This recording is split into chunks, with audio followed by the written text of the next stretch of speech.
Bonsoir, je suis Tania et merci de nous rejoindre sur RDCUK TV plateforme. Nous commençons ce soir avec une histoire en développement. 2025. L'avenir du développement des infrastructures en République démocratique du Congo. La République démocratique du Congo, RDC, émerge rapidement comme un acteur clé de la transformation économique en Afrique. Avec d'immenses ressources naturelles et une population croissante, le développement des infrastructures est devenu une priorité nationale absolue.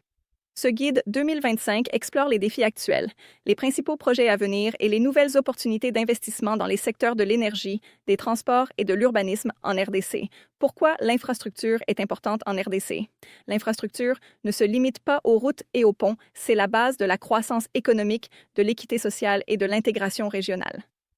En RDC, où plus de 80% de la population n'a pas accès à une électricité et à des transports fiables, une infrastructure moderne est essentielle pour stimuler le commerce et les exportations, attirer les investissements directs étrangers, IDE, réduire la pauvreté et améliorer les standards de vie, favoriser le développement industriel et la création d'emplois, priorités en matière d'infrastructure pour 2025 en RDC. Expansion du réseau routier et des transports. La vaste taille de la RDC rend la connectivité interne un défi majeur. Le gouvernement vise à réhabiliter les routes nationales clés telles que la RN1 et la RN2 et à étendre les lignes ferroviaires reliant les pôles économiques comme Kinshasa, Lubumbashi et Goma.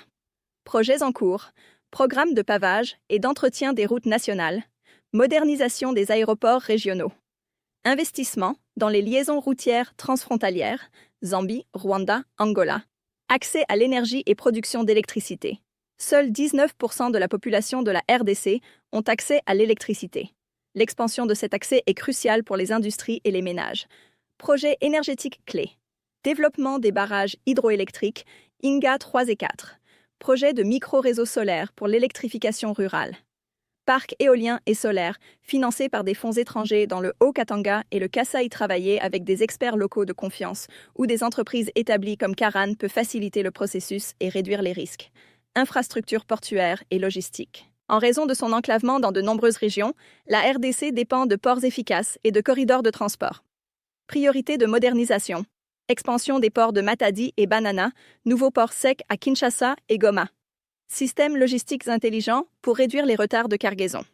Vision 2035, Stratégie nationale d'infrastructure. La vision 2035 de la RDC vise à transformer le paysage infrastructural du pays en atteignant 60% de connectivité du réseau routier, doubler l'accès à l'énergie pour les entreprises et les citoyens, devenir un corridor logistique central pour l'Afrique centrale, promouvoir une infrastructure durable et résiliente face au climat. Cette vision s'aligne avec l'agenda 2063 de l'Union africaine et les objectifs de développement durable, ODD, des Nations unies. Opportunités d'investissement. Pourquoi entrer maintenant? Le boom infrastructural de la RDC est soutenu par des donateurs internationaux, des partenariats publics-privés et des banques de développement comme la Banque mondiale et la Banque africaine de développement. Les secteurs lucratifs incluent projets de construction EPC et clés en main, construction de ponts, tunnels et voies ferrées, intégration de la logistique et de la technologie douanière. Comment Karan contribue au développement de la RDC? Chez Karan, nous soutenons la renaissance des infrastructures du pays en proposant gestion de projets expertes, pratiques de construction durable et évolutive, développement de la main-d'œuvre locale, partenariat avec des acteurs publics et privés. Les développements en République démocratique du Congo, RDC, montrent que le secteur minier du pays passe d'une extraction axée sur le volume à une industrie plus structurée, centrée sur les normes mondiales et la durabilité. Dominique Sambwa, président de SRK Consulting Congo. Photo fournie par SRK Consulting. Dominique Sambwa, président de SRK Consulting Congo. Fournie par SRK Consulting. En évoquant la récente 20e semaine minière de la RDC à Lubumbashi, le président de SRK Consulting, Congo, et consultant géologue, Dominique Sambwa, a déclaré que l'événement mettait en évidence une série de signaux positifs qui soutiennent les perspectives d'avenir du pays en tant que géant minier. Parmi ces signaux figuraient l'infrastructure pour la sécurité énergétique, l'adoption des normes de l'industrie minière et un accord de paix pouvant faciliter un meilleur accès aux gisements miniers. Avec le nombre de participants atteignant environ 5 000 cette année, l'événement a été un forum important pour toutes les parties prenantes, y compris le gouvernement, qui a fourni des mises à jour encourageantes sur les progrès réalisés dans les projets d'infrastructures énergétiques et de transport, a déclaré Sambwa. Ces développements sont essentiels pour permettre aux compagnies minières d'étendre leurs opérations, ainsi que pour les efforts d'exploration, afin d'accéder à de nouvelles zones, afin que le secteur minier de la RDC puisse continuer à se diversifier au-delà du cuivre et du cobalt.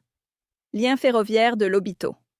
Parmi les projets d'infrastructures clés en cours figurait le corridor de Lobito, une liaison ferroviaire reliant les régions riches en minéraux de la RDC au port angolais de Lobito, soutenu par la Société financière internationale. Il a souligné l'intérêt croissant pour les gisements de lithium tels que Manono dans la région orientale de la RDC, ainsi que pour les prospects de diamants dans la partie centrale de la RDC. L'intérêt des investisseurs augmente certainement, a-t-il noté, avec une représentation significative lors de l'événement de la part de pays occidentaux comme les États-Unis.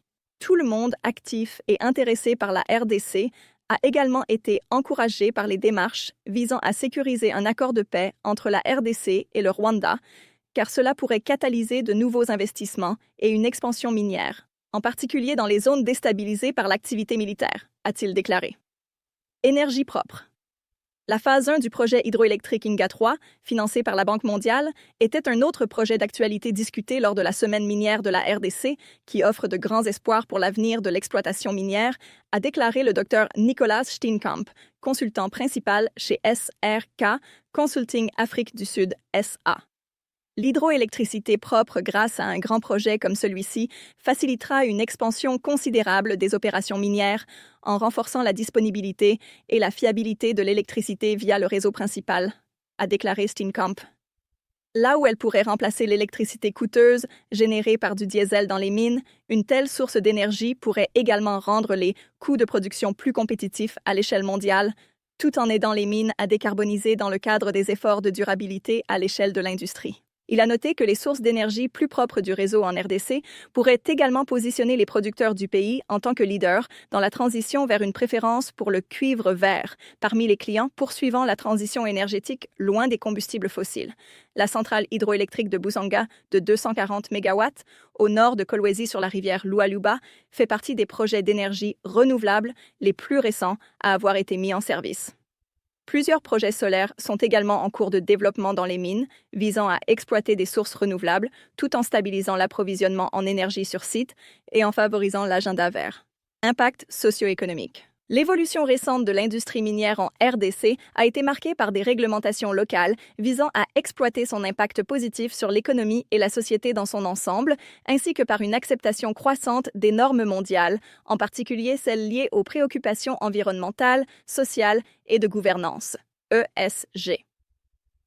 Le cadre réglementaire en évolution espère encourager les fournisseurs locaux et les prestataires de services professionnels du secteur, ainsi qu'améliorer les relations entre les mines et les communautés par un engagement plus systématique, a déclaré Sambwa. Les entreprises sous-traitantes dans le secteur minier doivent désormais être détenues à au moins 51% par des actionnaires congolais, et il existe des exigences d'approvisionnement local pour les contrats miniers et de services, a-t-il indiqué. Les compagnies minières sont également tenues de privilégier l'emploi local afin de favoriser l'intégration de l'économie nationale. Les normes montrent la voie. Avec une attention internationale sur l'intégrité et l'éthique de la chaîne d'approvisionnement minière et dirigée par de grands acteurs mondiaux déjà actifs en RDC, les mineurs du pays adoptent de plus en plus les normes de l'industrie, selon Wouter Jordan, partenaire et scientifique principal en environnement chez SRK Consulting SA. En tant que stratégie pour respecter les meilleures pratiques internationales et atténuer les risques, tout en s'alignant sur les exigences des grandes institutions financières et des marchés boursiers, nous constatons une tendance claire en RDC vers la conformité à une ou plusieurs normes, a déclaré Jordan. Les sociétés minières reconnaissent qu'elles font partie d'une chaîne de valeur qui devient de plus en plus exigeante. Il a ajouté que des normes telles que le Copper Mark et l'Initiative pour l'assurance minière responsable, IRMA, sont non seulement bien reconnues par d'autres acteurs de la chaîne d'approvisionnement, mais qu'elles offrent aux mines une voie claire et structurée pour la conformité. D'autres références sectorielles commencent également à attirer l'attention des acteurs en RDC, a commenté Malcolm Maber, associé et ingénieur géotechnique principal chez SRK Consulting SA. En tant qu'exposant lors de la semaine minière de RDC, nous avons échangé avec de nombreux visiteurs sur les exigences de la norme mondiale pour la gestion des résidus, GISTM, en particulier les éléments ESG, a déclaré Maber.